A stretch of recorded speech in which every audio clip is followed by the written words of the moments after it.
ମୁଁ ବର୍ତ୍ତମାନ ଗୋଟେ ନୂଆ ଜାଗାରେ ପହଞ୍ଚି ଯାଇଛି। ସେ ଜାଗାର ନାଁ ହେଉଛି କେଉଁଝର ଜିଲ୍ଲାର ମହୁଲ ଫଙ୍କା ବୋଲି ଗୋଟେ ଜାଗା। ତା ହଦଗଡ଼ ଡ୍ୟାମ୍ ଭିତରେ ପୁରା ମୁଁ ପଛକୁ ପୁରା ଦେଖୁଥିବୁ ଜଙ୍ଗଲ ପୁରା ଏଠି ହାତୀ ଆମେ ଦେଖିବାକୁ ଆସୁଛୁ। ଏଠି ଦିନ ଦ୍ୱିପହରେ ପୁରା ଜଙ୍ଗଲରେ ପୁରା ହାତୀ ବାହାରୁଛି ସବୁବେଳେ। ଆଉ ପାଖରେ ଦେଖ କେହି ବି ନାହାନ୍ତି ହେଲା। ମୋ ସାଙ୍ଗ ମୋତେ ନେଇକି ଆଇଛି ହେଲେ ସାଙ୍ଗ ସେପଟେ ଆଗରେ ଅଛି, ମୁଁ ଯାଉଛି ପଛପଟେ। ଆଉ ଆମେ 2-3 ଜଣ ଆସିଛୁ, ବେଶୀ ଆସିନୁ। ହାତୀ ଏତେ ବାହାରିଛି ଧାନ ଖାଇ ପାଇଁ। ପୁରା ଦେଖ ନିଷ୍ପଟ ଜଙ୍ଗଲ, ପୁରା ବାଦଲ ବି ଚାଲୁଛି। ଦେଖ ଦିନ 2ଟା ବେଳେ ଏଠି କୁହୁଡ଼ି ପଡ଼ିଛି, ବାଦଲ ଚାଲିଛି ଦେଖ, କିଛି ନାହିଁ ଏଠି।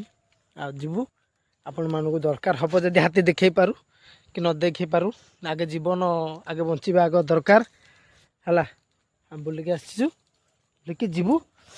ଆଉ ଏମିତି ଯଦି ଆଗକୁ ମୋ ଭିଡ଼ିଓ ଦେଖିବା ପାଇଁ ଚାହୁଁଥିବେ ସବୁବେଳେ ନୂଆ ଭିଡ଼ିଓ, ମୋ ଚ୍ୟାନେଲକୁ ସବସ୍କ୍ରାଇବ୍ କରିବେ। ମୋର ଚ୍ୟାନେଲ ହେଉଛି ଆଦିତ୍ୟ ଟ୍ରାଭେଲର ହେଲା। ଆଉ ମୁଁ ସର୍ଟ ଭିଡ଼ିଓରେ ଏଟା ଦେଖାଉଛି, ପୁଣି ଲଙ୍ଗ ଭିଡ଼ିଓ ବି ସବୁ ଦେଖେଇବି।